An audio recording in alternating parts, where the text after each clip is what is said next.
سبيل الدموع سبيل مريح تنهدى يا صاحي كي Yang selanjutnya kata Ali bin Abi Thalib, la khaira bil ilmi illa bil fahmi. Ilmu pun nggak cukup. Kata Ali, ilmu itu nggak sempurna kecuali dengan pemahaman. La khaira fil fahmi illa bil amal.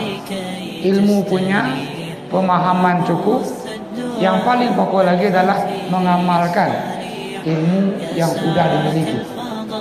Maka orang berilmu nggak mengamalkan ilmunya, orang itu lebih awal disiksa ketimbang penyembah berhala. Itu hukuman. Orang-orang punya ilmu namun nggak mengamalkan ilmunya. Tahu dia sembahyang itu wajib dan tahu cara sembahyang, nggak sembahyang, maka orang itu awal disiksa ketimbang penyembah berhala.